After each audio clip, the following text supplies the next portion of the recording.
Hi, I'm Joe Chambers. Welcome to Musicians Hall of Fame Backstage. This week is part 2 of James Pankow, founder, trombonist, songwriter, and arranger of the great group Chicago. If you've enjoyed them as much as I have for the past 50 years, you don't want to miss this.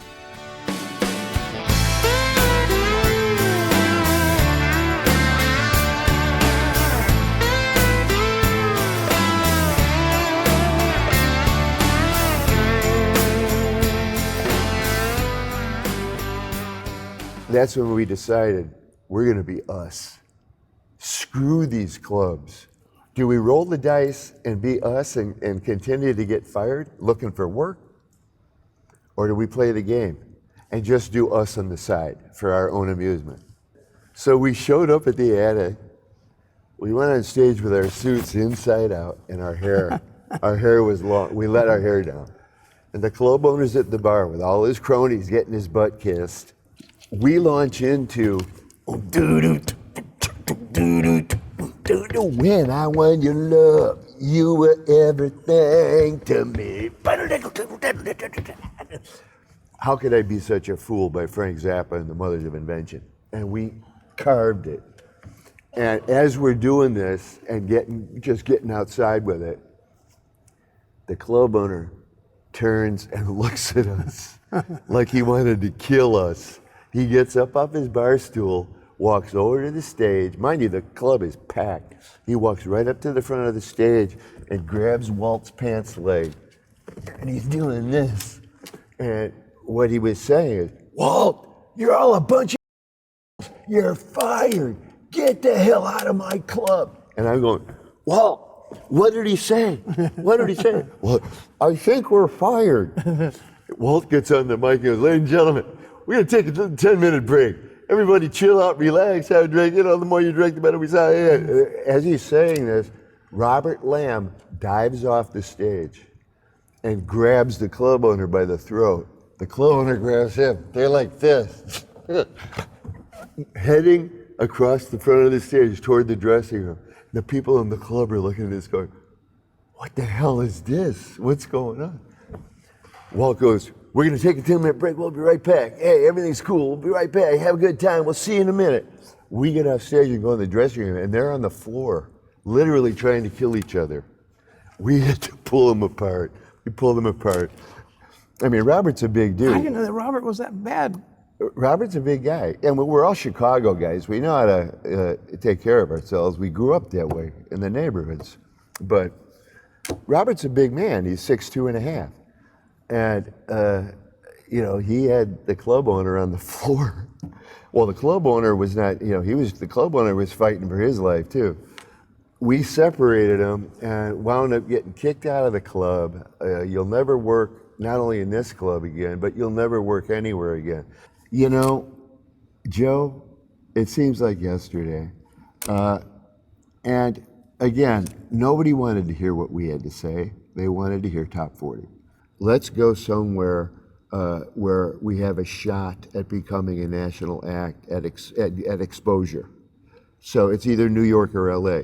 LA makes the most sense because that's where all the studios are, and that's where the rock and roll records are being made. Is this when Guercio came in? Jimmy Guercio was, while he was a student, while he was at DePaul, was an amazingly good bass player. And he became a regular session guy at Chess Records, which was probably one of the bigger studios in Chicago. And he'd also be called for pickup dates as a bass player. Chad and Jeremy, the English carbon copy of Simon & Garfunkel, came to the States for a tour. And their bass player got pneumonia or something, got very ill, and had to go back to the UK, and Guercio got the call to play bass.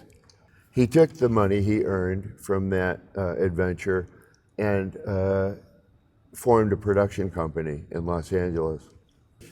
Walt called Guercio and said, hey man, we got a group here that I think you might want to hear. We're doing some stuff that nobody else is doing, and I think you might be interested.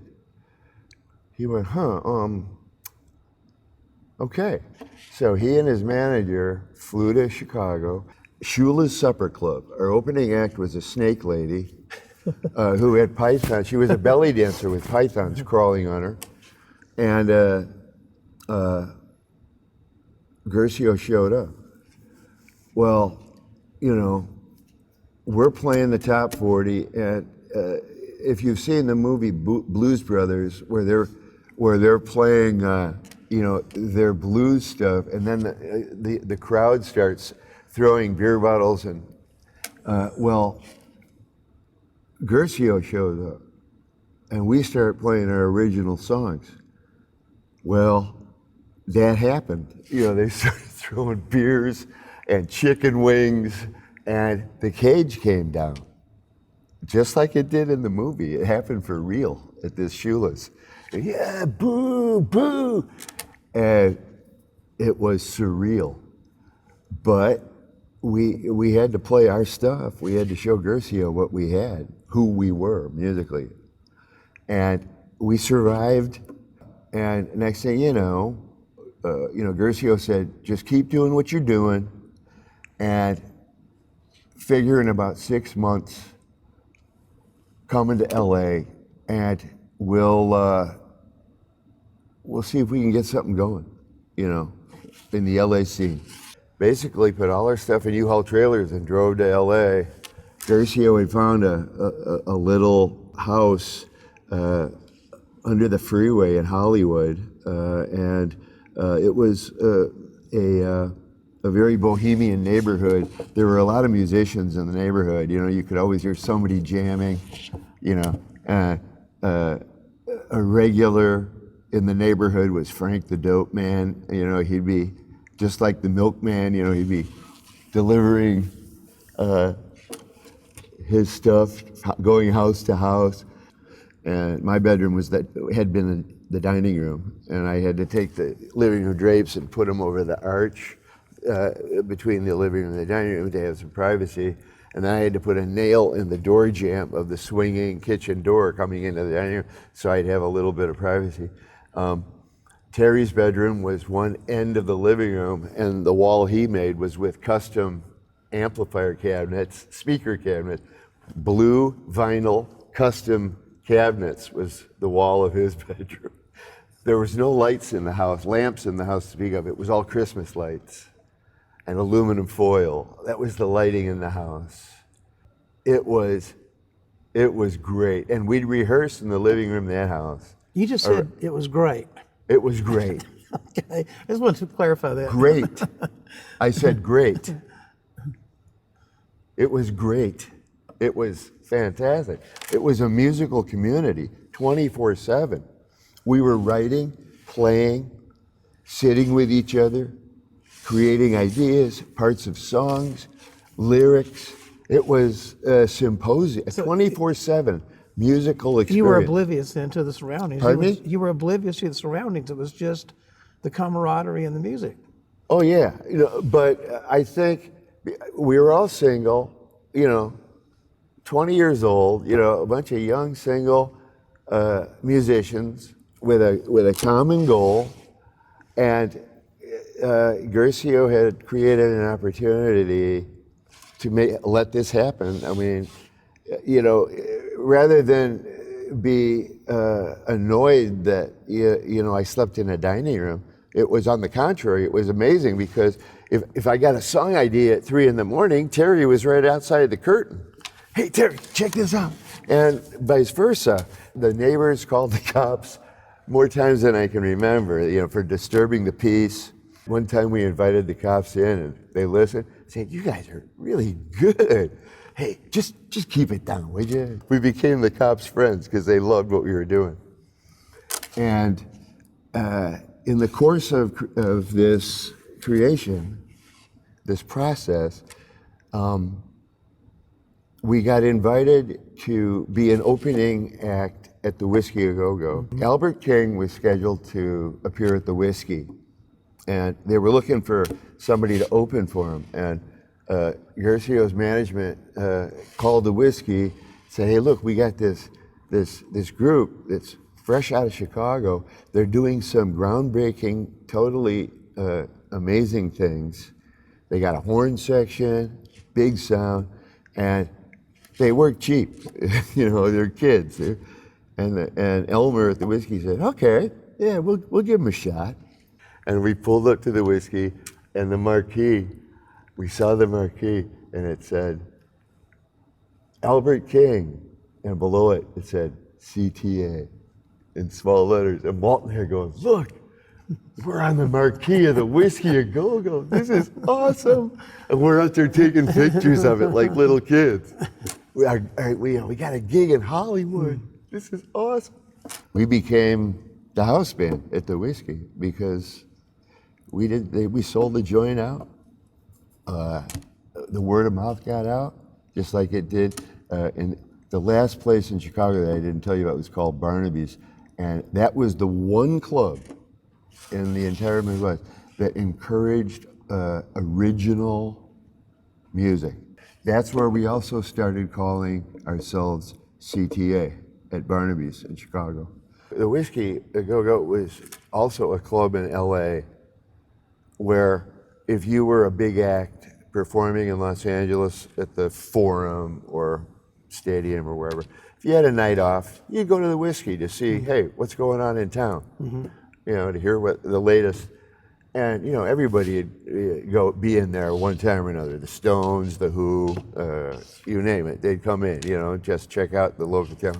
Well, we were in the dressing room waiting to come back on stage for the next set. And as we turned to leave, there's a guy standing in the doorway, and it's Jimi Hendrix. And he looked at us, and he said, "You guys have a horn section that sounds like one set of lungs and a guitar player that's better than me. You want to go on the road?" Yeah. So we became Hendrix's opening act. That was exposure that you couldn't buy. That was, a national tour of stadium, of arenas, an arena tour. And Probably a mutual admiration between him and Terry. yeah, I'll tell you about it. It was very strange. They were afraid of each other. They were not afraid, but intimidated by each other.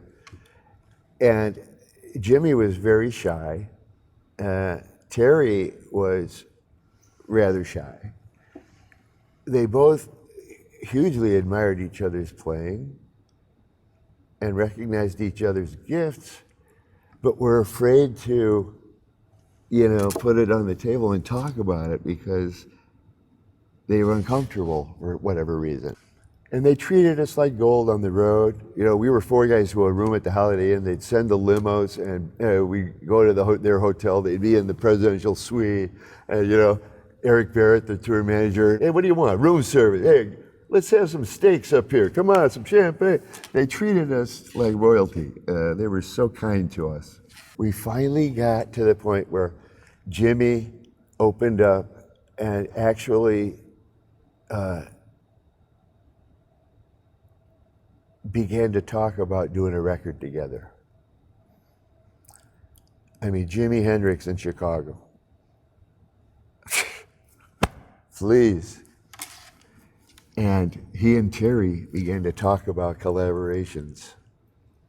And I got excited. I started, oh man, I can craft some bitchin' horns to this, And Mitch Mitchell and Danny Serafin. Oh my God, this could be on. And then he left us. And then he died. Yeah. He died. And what a waste, what a drag, what a shame. I had read that he had talked about wanting to do some big band music. Oh yeah. He loved the horns. He got it. Well, Mitch was a jazz drummer. Yeah. They all came from that school. Most of the great players from the Hal Blaine, all those guys were jazz drummers. Oh yeah. Even here in Nashville. Oh yeah. The country guys. Oh yeah. Anyway, it never came to fruition because of Jimi's early demise. But it reinforced that what we were doing was really great, because if Jimi validated, if he gave it his stamp of approval, that was big, that was huge. Okay, when people pass and time goes by, they become bigger than life. Was he already? I mean, I loved him then, and just like I immediately loved you guys. But did you guys? I mean, was he? Did you know that he was going to be what he is still today at that time? Yeah, Or was he more of a equal? we had a sense of that. He was an icon when we were on the road with him. I mean, they'd finished their set. They had the limos right behind the stage in the arena. They'd finish their set, and there'd just be a Hendrix would take his guitar and just throw it into the bass drum, and there's a and when the smoke cleared, they were gone. They just jumped in the car and went out the back door. Jimi Hendrix has left the building. The fans are still there. We want more. We want more. They're gone. And that's kind of how he left life. Well, yeah, he created, when he showed up at the door of our dressing room, Walt said, I quote, I thought he was going to turn me into a tab of acid or something. He had this aura around his afro. And Walt looked at me and said, this guy is, he's psychedelic. He's going to turn me into a troll. But he was. Well, it did have a mystical appeal about him. He did. Very much so. Yeah. Oh yeah. We were in the whiskey. Al Cooper, at the time, the Blues Project, and he used to come to the whiskey a lot. Well, we were there, and he heard us, and he just, what is this? What do you get? I'm a new person. This is, and patted us on the back. I love what you're doing here. He got it. He's a total musician, and he was also a staff producer in New York, which was a real handy thing because he went back to New York and took a break from the Blues Project, handpicked first call session guys in Manhattan, and literally assembled Blood, Sweat, and Tears. Okay, I heard this band. I don't know if he taped us, but I heard this group at the Whiskey in L.A. And they're doing this and this. Let's see if we can do something like that. It's going to be a while before they get on a label. They're still bidding. We can get in the studio this week. And Columbia released it. Child is Father than Man. They beat us to the punch on record. Al realized when that album came out, he got the first, he beat us to the punch. But then when Chicago Transit Authority came out, he's going, when we went into the studio to do Chicago, the second album, Chicago Transit Authority was still in the top of the Hot 100.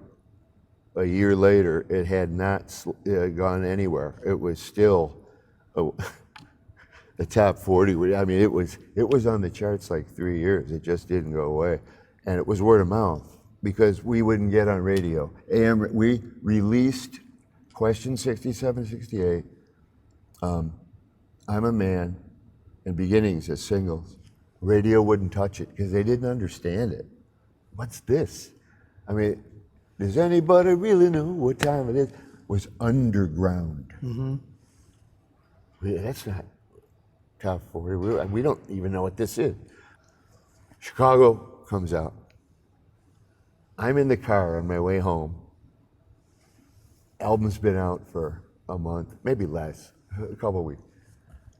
Unbeknownst to me, to any of the band members, I believe, the ballet, which is a multi-movement piece that I wrote, takes up almost the whole second side of the record. We didn't know about what edits were. Apparently, Columbia, Freddie Cotero went into the studio and edited Make Me Smile and Color My World out of the ballet. And I'm in my car on my way home, going on down on Santa Monica Boulevard, and I hear, and this is Don Steele on KHJ, man. It's like the big station, you know. Ladies and gentlemen, you know, here we go with a new song from a new group or a new artist called Chicago that is destined for #1. Make me smile, baby. Bum, bum, bum, bum. And I'm going, that's us. We're on KHJ. And I'm looking around going, hey, we're on the radio. You know, people who look at me like I'm crazy, you know. That's when I realized we're going to make it. We got our foot in the door, man. We're on KHJ. This is a hit. Now, did Color My World come out after that? After that, Color My World we released a double-sided hit. Beginnings, Color My World. Beginnings got most of the buzz, but Color My World, it was like the tortoise and the hare. It stayed there. You know, Beginnings did its thing and then slipped down. And Color My World it wasn't necessarily on the charts, but people kept buying this record because they wanted to dance to Color My World, or they fell in love to Color. It became. I told you I met my wife. Yes, it became the standard. As a songwriter, it's the ultimate validation when, you know, first of all, to have somebody, you know, embrace the song as a part of their life is one thing, but to embrace that song as an essential, as a memory that's as important as their wedding itself, as important as the birth of their child. That's how important that song is to become.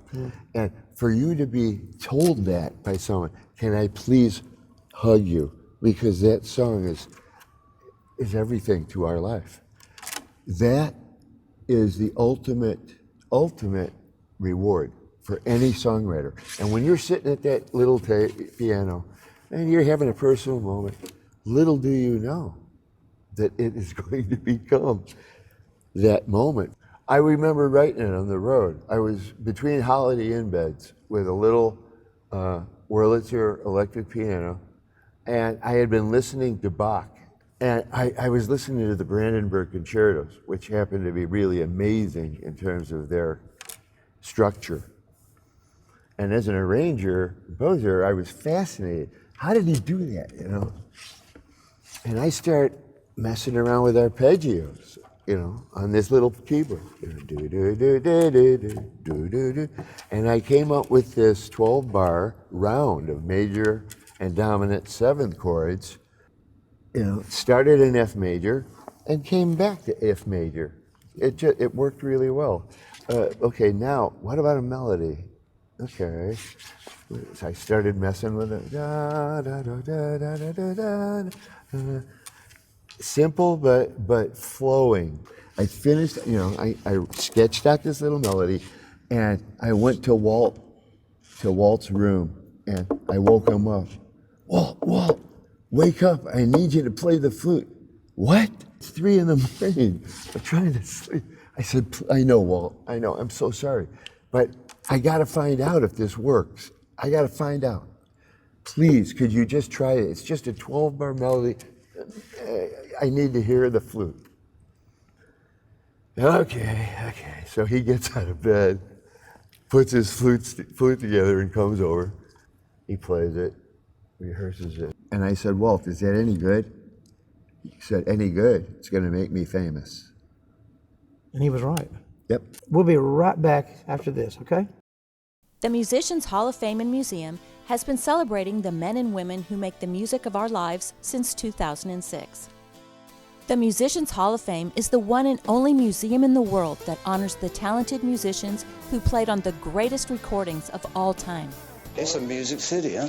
It's, I mean, where else are you going to get the cats, all the cats that are in this room? The Grammy Museum Gallery at the Musicians Hall of Fame is an interactive facility that allows guests to explore the process of making a recording. Take drum lessons with Ringo Starr. Sing on stage with Ray Charles. Write a song with Desmond Child. Rap with Nelly. Or be Garth Brooks in our recording studio experience. Located in the heart of downtown Nashville, in the first floor of the historic Nashville Municipal Auditorium. Come see what you've heard at the Musicians Hall of Fame and Museum.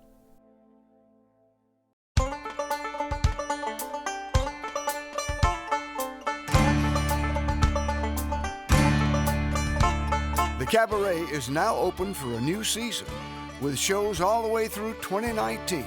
Call now at 615-327-4630 or go online to RayStevensCabaret.com. Come see me here at the Cabaret in Nashville in 2019. Hi, I'm Kyla Rudesheim, Director of Events at the Musicians Hall of Fame and Museum. Located within the historic Nashville Municipal Auditorium, the Musicians Hall of Fame and Museum is one of the most unique spaces in downtown Nashville, offering a versatile environment that caters to events of all sizes. Your guests will love this truly Nashville experience. We specialize in corporate dinners, music industry events, receptions, and more. Contact me today to book your next event. Welcome back to Musicians Hall of Fame Backstage with James Pankow. This is going to be, unfortunately for me, the final segment of a story that I've always wanted to know about. And I just want to say, I remember hearing 25 or 6 to 4 on the radio. And I'd like for you just to kind of just touch on that because so many people want to know what that's about. 25 or 6 to 4 is a song about writing a song. That's all it is. Did Terry come up with the intro? Was that something Robert created that line. Mm-hmm. I mean, it's become I think. Don't you close every show? Required lick for every new guitar player lesson, and that we've closed the show with that thing forever. It's become an anthem, if you will. But Robert was laying on the floor of his house in the Hollywood Hills, looking over the city of Los Angeles just before dawn. He had been up all night just writing, just finding, searching for a lead to something significant in his creative process. And he was so tired. He was just really, it was the wee small. And he looked at the clock and couldn't tell the minute hand from the second hand and didn't know if it was 25 minutes to 4 or 6 minutes to 4 in the morning. And that was it. And that was it. Feeling like I ought to sleep. Looking out at the lights of LA.